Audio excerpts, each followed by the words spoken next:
He's got a magic touch that warms our hearts and sets off the smoke alarms. Welcome to MsMojo, and today we're counting down our picks for the top 10 funniest times in iCarly that Spencer started a fire. Electrical wiring just isn't your thing. No, it is not. For this list, we're looking back at some of the most hilarious moments with one of our favorite Nickelodeon running gags, Carly's eccentric older brother Spencer miraculously causing spontaneous fires. If you've never laughed at these sudden infernos, there will be spoilers.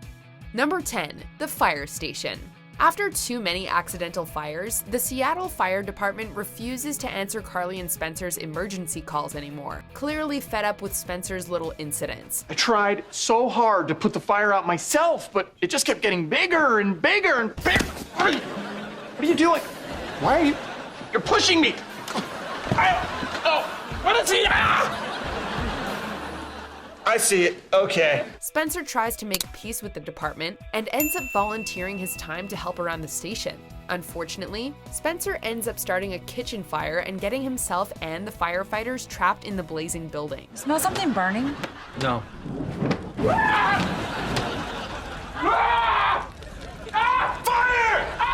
Thankfully, they make it out alive, but it's safe to say that the Shays are on their own when another fire starts. How'd it go at the fire department? We're on our own. You started a fire at the fire department? Well, yeah. It's unfair to blame Spencer for all these accidents, and the department shouldn't be allowed to ignore their calls for help, but you have to appreciate the cruel irony of the fire station being set ablaze. Number 9, Spencer's homemade headlight. Among his many whimsical art pieces, Spencer creates his own homemade light helmet powered by a car battery he borrowed from Mrs. Benson. I got it out of a Prius. Oh, hi, Mrs. Benson. Mom, what are you still doing here? I thought you left for your pottery class. I tried to, but my Prius wouldn't start. Not too long after, when Mrs. Benson shows concern about him and the kids going to Japan, Spencer assures her that he's a responsible adult, only for his homemade helmet to immediately catch fire. It's okay. I'm going with them, so it's not like they won't have a responsible adult making sure everything goes smooth. The flame is luckily extinguished quickly, but with how powerful the battery is, it was bound to cause some sort of electrical problem at some point. What makes this particular spontaneous combustion so funny is the perfect timing of the gag. But it's not really helpful when trying to make yourself look responsible, Spence. I'll make sure everything goes smooth in Japan. Freddie, you're not going to Japan. You're coming home with me to take a bath. Number 8, dinner disaster. While cooking chicken stir-fry for dinner, Spencer gets into a heated argument with his granddad over Carly's living situation. Must you look in my wok? I just want to know what you're cooking for dinner. Unfortunately, things get heated in the literal sense when the dinner catches fire. I know everything that goes on around here. Guys? What? Fire! Don't you yell, do something! What's Spencer's first reaction? To try and beat the fire away with a broom. Naturally, it doesn't even remotely work, as the broom also catches alight. I just want this broom! This was the very first Spencer fire in the show, and it wasn't caused by some poor electrical wiring or unlucky force, but by Spencer being inattentive. Thankfully, no one was hurt, but this one incident will become one of iCarly's funniest and literally hottest running gags.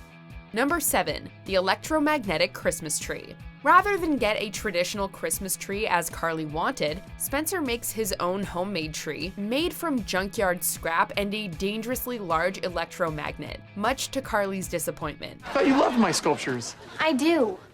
It's just, I wanted a Christmas tree that smells like Christmas. This smells like junk.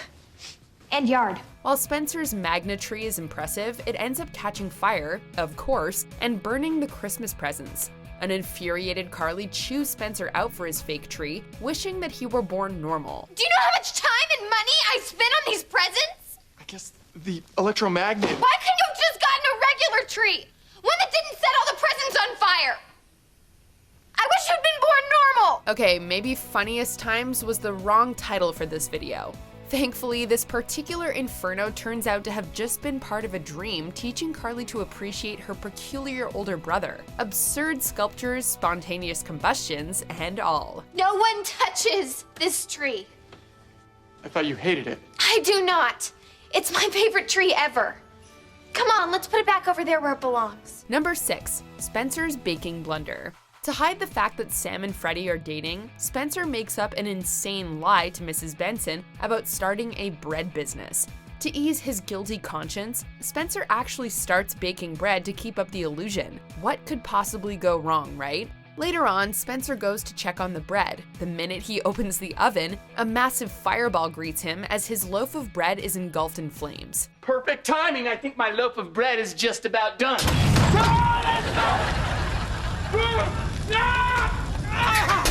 I'm just gonna give it a few more minutes. You have to respect Spencer for trying to honor his self-made commitment, but maybe he should stick to spaghetti tacos instead of bread. Yeah, it's something I make a lot. Carly and her friends love them. Well, so does this woman.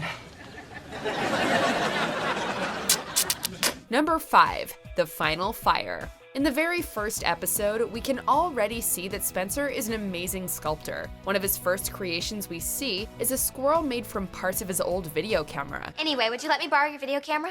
I would, Awesome. though I can't. Why not? I made it into a squirrel. Near the end of the final episode, Spencer looks over his squirrel one more time, reminiscing, when the statue suddenly bursts into flames.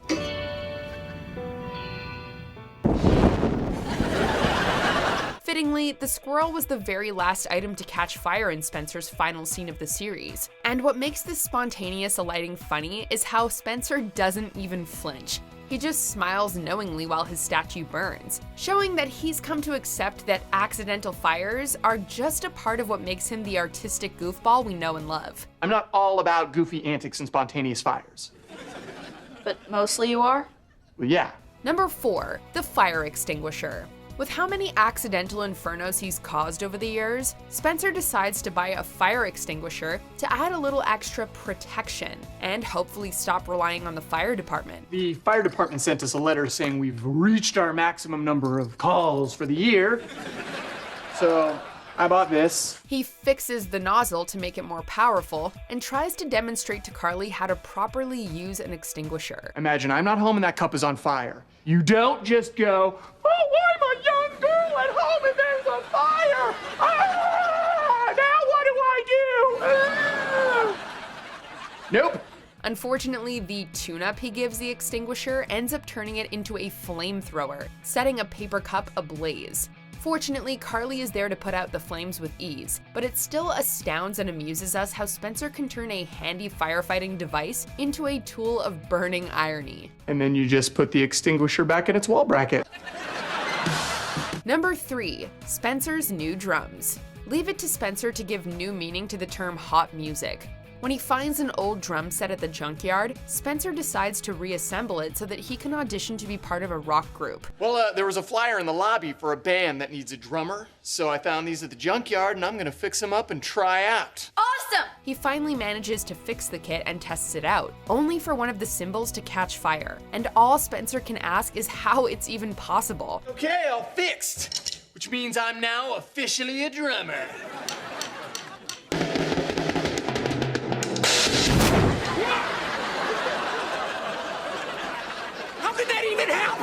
Honestly, we want to know too, but that's what makes the running gag even funnier, when something that's completely inflammable goes ablaze for no real reason. Obviously, the music world isn't ready for Spencer to rock out, not without a smoke alarm anyway.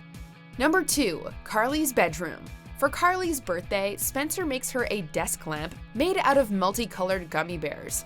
A sweet gesture at first, but the lamp ends up overheating and exploding, setting Carly's entire bedroom on fire. My room. Wow. Well, it could be worse. No, it couldn't. I'm Chief Donker, Seattle Fire Department. Spencer Shea. Yeah, we know who you are. Again, this is more sad than funny because Spencer was just trying to do something nice for his little sister on her special day. Unfortunately, with his burning bad luck, no good deed goes unpunished. Look, Spencer wanted to make you a special present for your birthday. So, he made you a gummy bear lamp.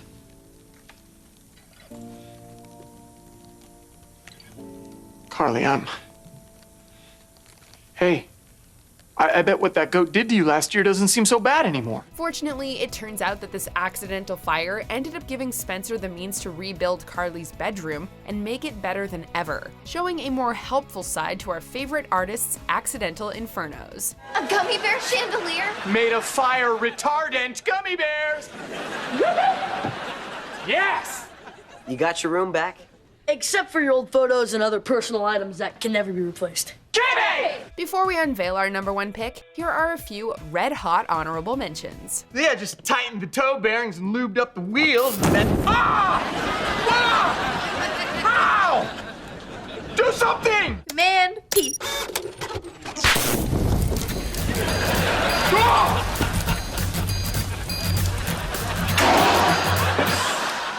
Wow, and I can do that wirelessly now. Check this out. Her nose lights up.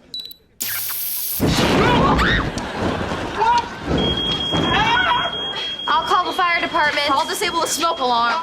And now little Spencer says... iCarly's brother. Watch this. Yeah.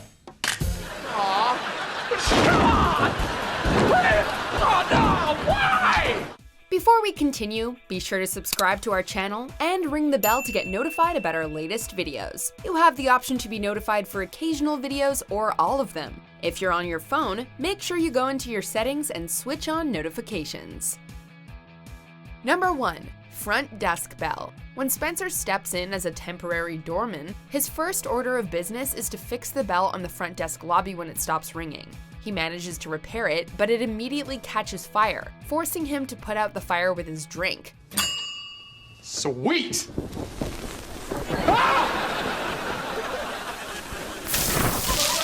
The icing on the cake is that near the end of the scene, the bell catches fire again, leaving Spencer to simply ask how. I'm new to the CB radio world and I was just... How? This short but hilarious moment perfectly highlights what makes this running gag so great. How the object doesn't even have to be flammable to be set alight, and Spencer's left stupefied and confused. Even he doesn't know how this keeps happening, but it's just part of what makes Spencer so funny. Hey, Pork Chop and Sledgehammer, if you guys ever get married, will your last name be Sledge Chop or Pork Hammer? Do you agree with our picks? Check out this other recent clip from MsMojo and be sure to subscribe and ring the bell to be notified about our latest videos.